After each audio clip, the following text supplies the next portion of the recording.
पर बिहार में, बंगाल में, महाराष्ट्र में, देश के कई हिस्सों में वो अपने आप में बहुत शर्मनाक, बहुत चिंताजनक है। कोई भी पर्व त्यौहार चाहे किसी भी धर्म से जुड़ा हुआ हो, वो एक खुशी का और शांति का एक मौका होना चाहिए। वही संदेश होता है किसी पर्व त्यौहार में। अगर किसी त्यौहार को हम एक आतंक का त्यौहार बना दें, अगर हिंसा का त्यौहार बना दें, तो इससे ज़्यादा ख़राब बात कुछ भी नहीं हो सकती। और जिस तरीके से हिंसा का इस्तेमाल हुआ है अभी बिहार शरीफ में, जिस तरह से एक पूरे मदरसे को, और उसमें इतनी किताबें और इतना एक उसका शानदार इतिहास है, उसको जिस तरह से टारगेट किया गया, जलाया गया, तो बिल्कुल लग रहा है कि ये पूर्व नियोजित हिंसा है।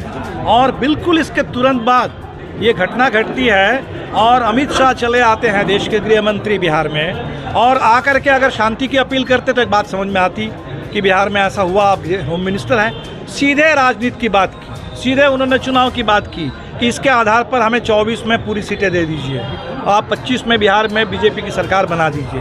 तो इसके लिए बिल्कुल साफ है कि जो रामनवमी, वो रामनवमी के मौके पर हुआ है, रामनवमी से उसका कोई लेना देना नहीं है। उसका पूरा का पूरा लेना देना जो भारतीय जनता पार्टी का चुनावी गणित है, आरएसएस का, बीजेपी का जो चुनावी हिसाब किताब है, उससे है। और बिहार, जहां भारतीय जनता पार्टी इस समय सत्ता से बाहर है, बंगाल जहां सत्ता से बाहर है, महाराष्ट्र जहां उन्होंने खरीद फरोख्त करके सरकार तो बना लिया, लेकिन ज़बरदस्त जनता उस सरकार के खिलाफ है। इन राज्यों में जहां उनके लिए 2024 का चुनाव कठिन साबित होने वाला है, उन राज्यों को टारगेट करके ये हिंसा का खेल खेला गया। और हमें लगता है कि इसको बहुत गंभीरता से लेना चाहिए।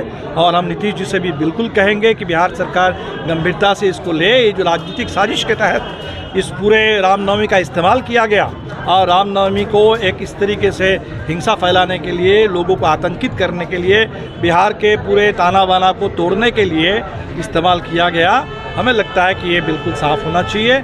और ये बिहार को गुजरात बनाने की जो साजिश है, बिहार को बर्बाद करने की जो साजिश है, हमें बिहार के अंदर भी इस पर काबू पाना होगा और पूरे देश में इस राजनीति को खारिज करना। सर, मदरसा में लगभग 4,500 किताबें जलकर राख हो चुकी है। वो किताब कहाँ से है?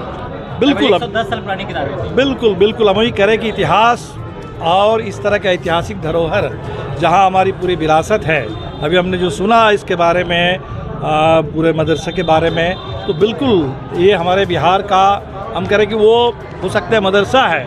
कहीं मान लीजिए जैसे आप अगर ये कहते हैं बिहार में कि नालंदा विश्वविद्यालय, और उस दौर में नालंदा विश्वविद्यालय बर्बाद हुआ, अगर उस पर हम कहते हैं, तो आज हमारे आँख के सामने वो हो सकता है मदरसा है।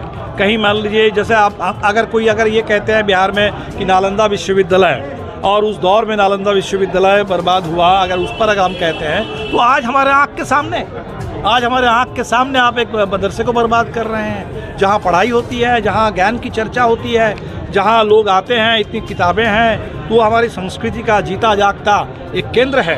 तो हम तो समझते हैं कि बिहार पर हमला है, ज्ञान पर हमला है, ये संस्कृति पर हमला है, सिर्फ एक धर्म पर और किसी एक संस्थान पर हमला नहीं है।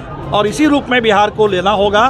बिहार के अंदर जहाँ हमें शिक्षा की ज़रूरत है, ज्ञान की ज़रूरत है, और ज़्यादा आपस में तालमेल की ज़रूरत है। गंगा जमुनी तहज़ीब, वो तहज़ीब नहीं रहेगी तो बिहार नहीं रहेगा, वो तहज़ीब नहीं रहेगी तो हिंदुस्तान नहीं रहेगा। तो उस तहज़ीब पर ये हमला है और हमें लगता है कि बिहार और पूरे देश में बिल्कुल गंभीरता से लेना चाहिए। और हम तो सरकार से भी ज़रूर पूछेंगे कि क्या बिहार के प्रशासन को अंदाज़ा था या नहीं था, ऐसी घटनाओं को अंजाम दिया गया, तो निश्चित तौर पर और ज़्यादा चुस्त दुरुस्त प्रशासन चाहिए।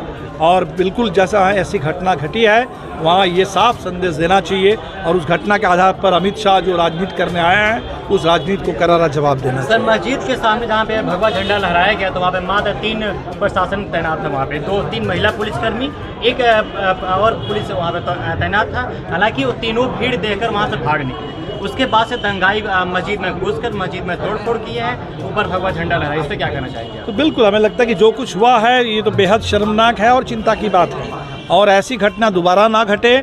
और इस घटना से जो संकेत हमें मिले हैं, क्योंकि अगर सिर्फ घटना होती तो आप कह सकते थे कि भाई एक किसी मौके पर कहीं कुछ हो गया, लेकिन ऐसा नहीं है। बिल्कुल लगता है कि पूर्व नियोजित है, जहाँ कहीं कोई लोग नहीं और कुछ नहीं, रमज़ान का समय है, उस समय जाकर के आप एक पूरे मस्जिद पर और मदरसे पर हमला कर रहे हैं। और उसके तुरंत बाद अमित शाह जब चले आए और उन्होंने जब साफ इसको चुनाव से जोड़ दिया, 2024 का चुनाव और 25 का चुनाव, तो बिल्कुल लग रहा है कि इसके पीछे कोई चुनावी गणित है। और चुनावी गणित के तहत अगर रामनवमी का ऐसा इस्तेमाल होता है तो निश्चित तौर पर सबके लिए चिंता की बात है। उन करोड़ों करोड़ लोगों के लिए भी चिंता की बात है जिनके लिए रामनवमी एक खुशी का, आस्था का एक पर्व है। उन तमाम लोगों से हम अपील करेंगे कि इस पूरे हिंसा की राजनीति को और इस पूरे सत्ता कब्जा करने के लिए लोगों की जान से खेलना और पूरे एक समाज को बर्बाद करने की ये जो साजिश है, इस साजिश को समझें और इस साजिश को चकनाचूर करें। क्या धर्म और राजनीति अलग नहीं हो सकता है? बिल्कुल होना चाहिए। अभी सुप्रीम कोर्ट ने भी कहा और ये तो किसी को भी लगेगा, धर्म अपने अपना, सब लोगों का अपना अपना धर्म है, अपने अपने हिसाब से हैं, लेकिन देश सबका है।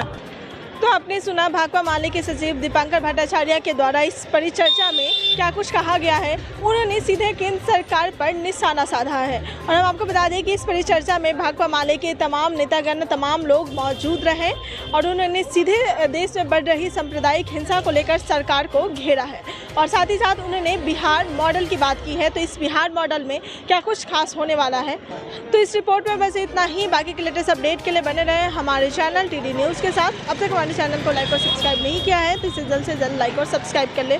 मिलते हैं नेक्स्ट वीडियो में, तब तक के लिए धन्यवाद।